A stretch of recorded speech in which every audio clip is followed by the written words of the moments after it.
Michael B. Jordan's Lethal Weapon. No. Michael B. Jordan's Taken. John Wick. A Man Apart. Michael B. Jordan and Tom Clancy's Without Remorse.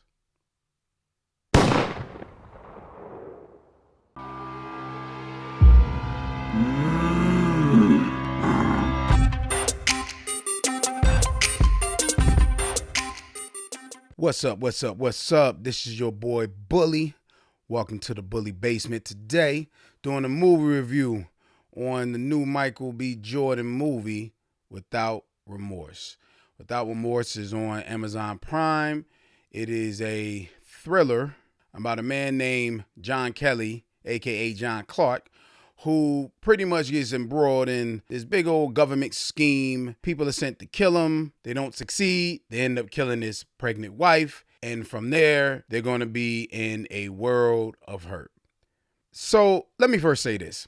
I really like Michael B. Jordan. I really do. I like him in a lot of things. Really start digging Michael B. Jordan when I saw him in Chronicle, which is still one of my favorites. I really dig Chronicle. How can you not like Michael B. Jordan? Killmonger. Did a good job with Killmonger. So when it comes to Michael B. Jordan, I believe he was more of a military member when he played Killmonger than he is a military member or Navy SEAL in this one. My wife's in the Navy. I'm prior Air Force. Military members have a tendency to carry themselves in a particular way. And that's the problem sometimes with being either in the military or ex-military. Subconsciously, you'll critique these movies and be like, yeah, they didn't salute right. That uniform is not proper. That patch doesn't go there. All types of things. Michael B. Jordan, from a few minutes in, did not seem like an authentic military member. So, the movie. The movie is an amalgamation of a lot of action movies you've seen before. John Wick is in there, definitely. John Wick, Taken, A Man Apart, Lethal Weapon. Any movie that you have seen when it comes down to a man wanting revenge, a government plot, a secret government plot, any 90s movie or any action movie, whether in the 90s or now, that you have seen before, this movie has it all. The movie follows your traditional action, thriller, government, espionage tropes. So the movie starts off with a mission in another country, and it felt like a bad opening to a video game.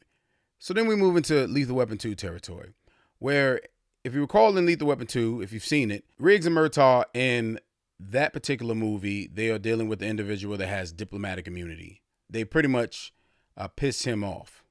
So when it comes down to it, you start to see where they're taking out all these cops. That's pretty much what happens at the very beginning. It's not a spoiler. That's what happens. But when it comes down to his team getting killed, these movies do something that I hate. And it's ironically, I loved it in Final Destination, the original Final Destination. I loved it in that. But it's still a lapse in logic with one of the kills. And it's one of those kills where you kind of know it's coming, and you kind of know the cliche or the trope of this particular kill is coming.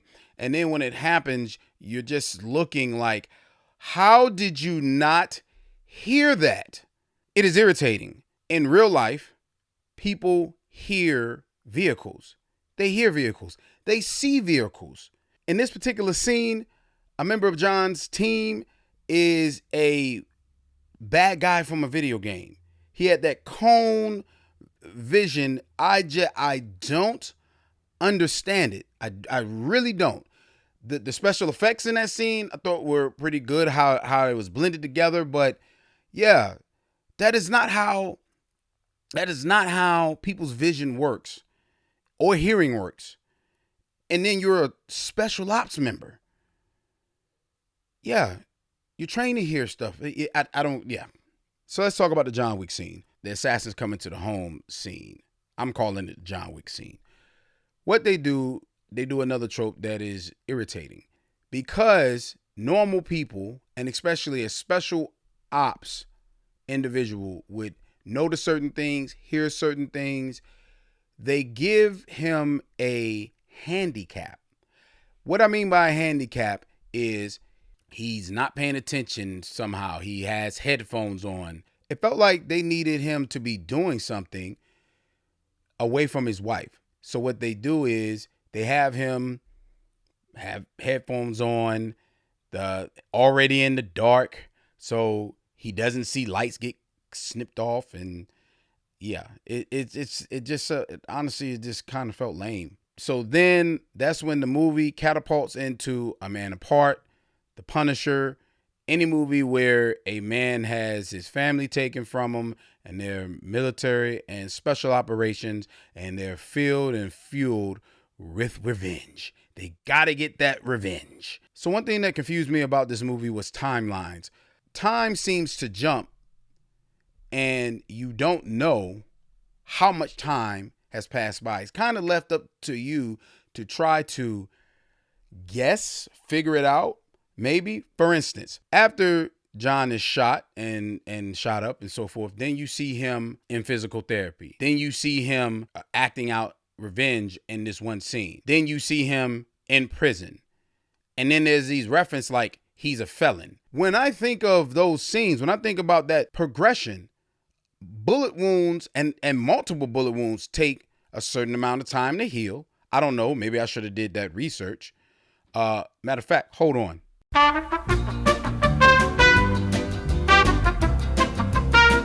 We can reasonably assume that it's going to take him some weeks for the wound to heal. And then once your wound heals, then you have the physical therapy.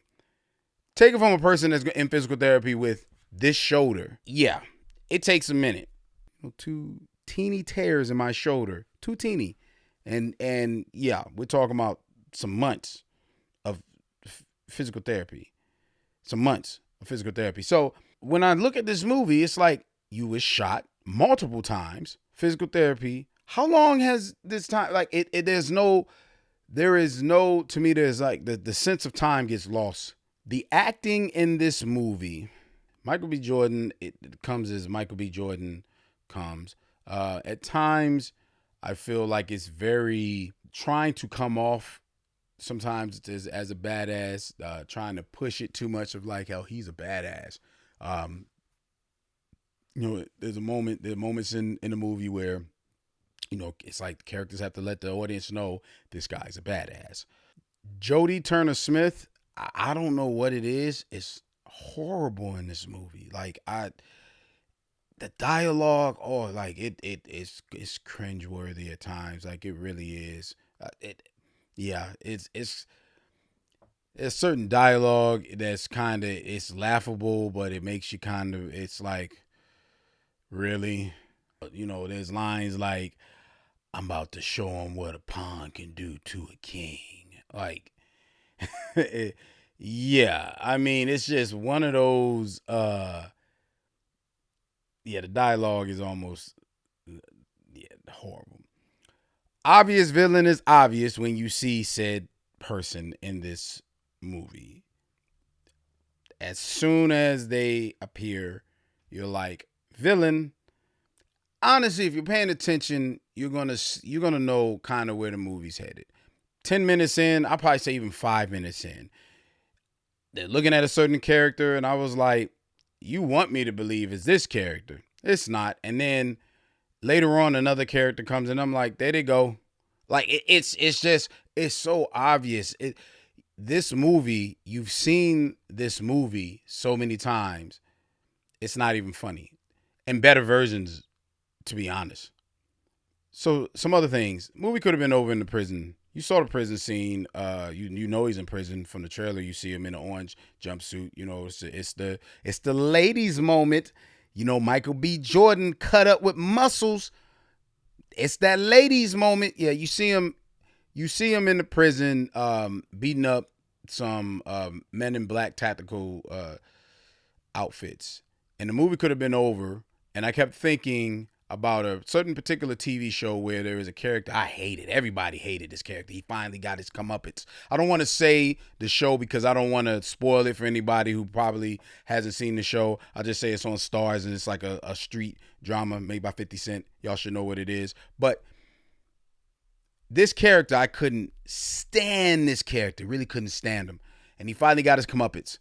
And how they killed him, they opened up the little latch, they squeeze in a whole bunch of lighter fluid, gasoline, and threw a match in there. And walked away. Looked at him. One of the characters smiled. And, he went up in smoke. Literally. Excuse the pun. But, yeah, literally. Fried him. Set your ass on fire. So this movie has that problem of the characters that are supposed to be special ops but are so stupid, dumb. And I stated this in my Mortal Kombat review. What is up with these villains that don't make sure that a person's dead, or they don't continue the job that they are sent to do? Going back to the scene, the John Wick scene, the house scene. Michael B. Jordan's character is hurt. So is another guy. It's obvious that the other guy can move a little bit better. And he leaves. He just leaves. He just leaves. No extra clips.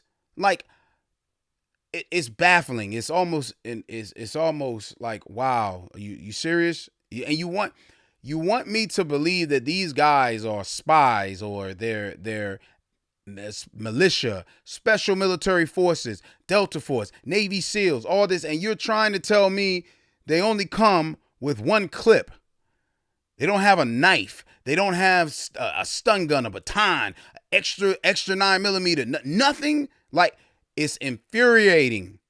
So when you get to the climax or the ending of this movie, it's, again, if you weren't paying attention, and I guess you're just kind of like, you're wowed by, wow, action, kicks, killing. If you're wowed by that stuff and you're not, oh, shit. So if you're wowed by that stuff and not really paying attention, I can see how you can be shocked by where this going at the end. But if you're a person that if you have seen any of these movies before, you have seen this movie. And if you're paying attention, you know where it's going to go. When you know the villain, you know what's going on. I mean, it is not complex. Really, if I was to say it, I feel like I wouldn't even be spoiling the movie, because seeing other movies that's done a premise like this, other movies that you've seen before have spoiled this movie for you already. It's crazy. So there's some things that just don't make sense to me. That just don't make sense to me at all. I mean, again, I'm a veteran. Wife is active duty military. Maybe I'm missing some things, but I did not know that a felon could get a 21 gun salute funeral. Now, maybe if they set it up, and that could very well be the case. But yeah, I just felt like I didn't know. It felt like a veteran sanctioned function funeral for a felon. Yeah, I don't know. I'm not well versed in those type of matters. Maybe it can happen. But if you are, I would assume if you're a disgrace to the military, if you're a felon, so forth, you're not getting a veteran style funeral. But maybe they paid for it. I don't know. And this is just a request from the bully to Hollywood. Can we please stop doing the person disappears when a person walks by? You know how y'all have seen it before. It's different variations. A person standing there, a bus goes by, and then they're gone. Or they're walking, and they're walking a crowded bus station, airport. One person's looking back at them. You see that other person's back. There are people that are walking by, and then this one particular person walks by and they disappear. Like, yo, again, they're special ops. They're not damn Houdini. They're not. That's one of my I can't stand when they do that. So, what is the bully rate? Without Remorse? Well, Without Remorse, I give this movie a C-. Without Remorse. at all. A C minus. Hollywood, do better. That's my take. Anyway, I appreciate y'all tuning in. Thank you. I ask that y'all subscribe, hit the bell notification, comment. Did you like Without Remorse? Did you not like it? Let me know. Let me know down in the comments. I appreciate y'all support, man. And as always, take care of yourself physically, emotionally, mentally, spiritually. Make sure that you're taking care of yourself. Definitely on a mental health level.